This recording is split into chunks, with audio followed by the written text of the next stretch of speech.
इनसे ये हम पूछना चाह रहे हैं, आपने अपने कार्यक्रम के शुरुआती संदर्भ में ही ये बताया कि भारतीय संस्कृति का, हिंदू धर्म का ये लोकाचार है, ये सब घरों की सामान्य बातें हैं।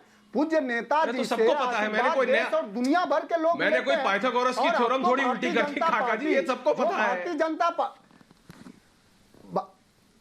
ये भारतीय, हाँ आपने सही कहा।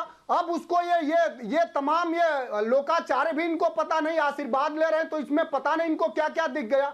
अरे अब भारतीय जनता पार्टी ये बताए कि समाजवादी पार्टी का तो परिवार, आप एक बात समझिए मनोज जी, बीजेपी में अगर मुलायम सिंह यादव जैसा बड़ा नेता, हमारे यहाँ विचार, लेकिन मनोज जी साथ में ये भी होता, काका जी ये भी आपको देखिए, आपको ये भी समझना पड़ेगा, विपक्ष है ना वो कोई आपकी पार्टी में थोड़ी है।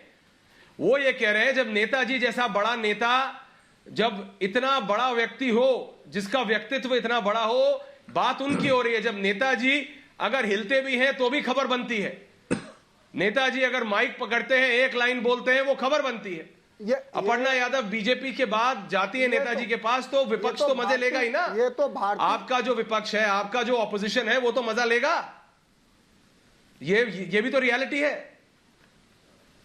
देखिए ऐश्वर्य जी, ऐश्वर्या मैं बोल लूं, नेताजी का इतना बड़ा राजनीतिक दर्शन है कि सच मायने में उनके हिलने डोलने बोलने सबकी खबर होती है, लेकिन खबरों को एक विस्तार देने का एक मानक होता है, एक उसकी एक जगह होती है।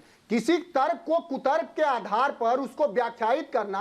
अब उत्तर प्रदेश के लोग ये पूछना चाह रहे हैं कि बेटी किसने जलाई, थार किसने चढ़ाई, लाशें किसने बहाई, दलितों पिछड़ों का अधिकार कौन लोग एक अपने जाति वर्ग को दे दिए, ये सब सवाल है। और उत्तर प्रदेश के लोग अब जान गए हैं कि उनको 300 यूनिट बिजली, सिंचाई फ्री, दवाई फ्री, मुफ्त पढ़ाई, इन सब चीजों का विकासवादी अगर राजनीति कोई कर रहा है, सबको जोड़ के एक करके और सामाजिक न्याय आधारित विकास की अगर किसी ने सोची है, किसी ने रणनीति बनाई है तो समाजवादी पार्टी ने।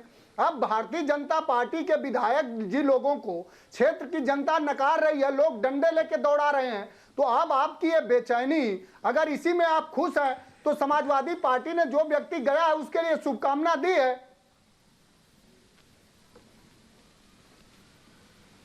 ऐश्वर्या मैं बोल लूं? ऐश्वर्या बिल्कुल बिल्कुल बिल्कुल बिल्कुल अवनीश जी, बिल्कुल बिल्कुल अवनीश जी बोलिए। ऐश्वर्या दो बातें आई हैं सामने, ऐश्वर्या दो बातें सामने आई हैं। एक बात आई है जो आज फोटो आई है मुलायम सिंह जी के आज की तस्वीर और आज से उस समय की तस्वीर भी जरा याद कर लीजिए ऐश्वर्या। ये तस्वीर अकस्मात नहीं है, कोई इसका ऐसा नहीं कि इतिहास नहीं है। वो इतिहास भी देखिए जब मुलायम सिंह यादव के हाथ से माइक छीना गया था, उनके बिना बताए समाजवादी पार्टी की कार्य समिति की बैठक बुला ली गई थी और मुलायम सिंह यादव चुनाव आयोग तक पहुंच गए थे नया चुनाव चिन्ह लेने। ये सबको याद रखना चाहिए। ये वो नहीं है, ये वो मुलायम सिंह नहीं है। मुलायम सिंह यादव ने ही अखिलेश यादव को आगे करके मुख्यमंत्री बनाया और उसके पश्चात क्या हुआ ये सब जानते हैं। मुलायम सिंह के करीबी सब जानते हैं इस बात को, शिवपाल यादव भी जानते हैं और मुलायम सिंह यादव के परिवार के बाकी लोग भी जानते हैं कि क्या वास्तविकता परिवार के भीतर की सच्चाई यथार्थ क्या है। इसमें कोई झूठ नहीं है, ये वो भी सब तस्वीरें और लाइव लोगों ने देखा था। एक बात।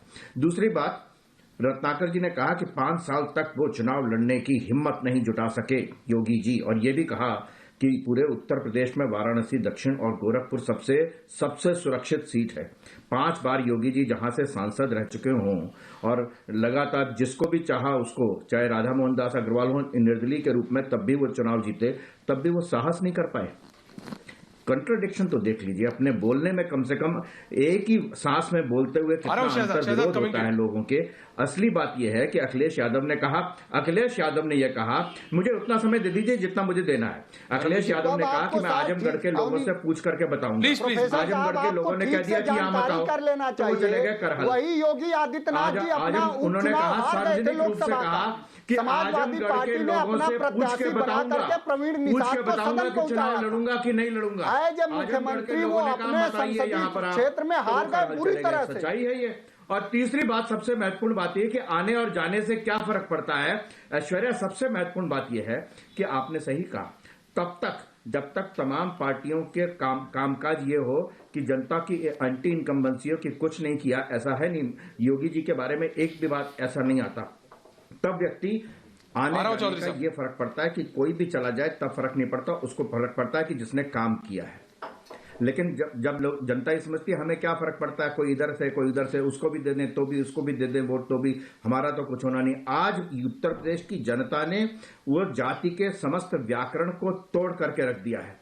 आज उसके पास एक वैकल्पिक दिखाई दे रहा है कि वो व्यक्ति है जिसने कानून व्यवस्था सुधार करके हमें आत्मसम्मान के साथ और सुरक्षा के साथ जीना सिखा दिया है। आज उत्तर प्रदेश की जनता को मालूम है कि उसके मुख्यमंत्री है उसके ऊपर किसी भी तरीके का कोई आरोप नहीं है, भ्रष्टाचार का एक पैसे का आरोप नहीं है। आज उत्तर प्रदेश की जनता को है कि माफियाओं की जमीन जो कब्जा कर लेते थे उन पर गरीबों को मकान बन करके मिल रहे हैं। आज उत्तर प्रदेश के किसानों को मालूम है कि गन्ना किसानों को किस तरीके से सालों साल तक जो नहीं मिलता था वो मिला है। आज उत्तर प्रदेश के लोगों को मालूम है कि यहाँ पर 30 साल पुरानी समझ गया अपनी ये पता है कि उन पे थार चढ़ाई जा रही है, वो खुली है। माताओं बहनों को ये पता है कि उनकी बेटी कभी भी जला दी जा सकती है केरोसिन ऑयल डालकर। लोगों को मालूम है कि यहाँ पे युवाओं को ये पता है कि उन पर कभी भी लाठियां बरसाई जा सकती लोगों के सामने शहजाद मनोज जी आ रहा हूं। शहजाद मनोज जी प्लीज दूसरों को ही मौका दीजिए। पहले तो शहजाद हाँ शहजाद हाँ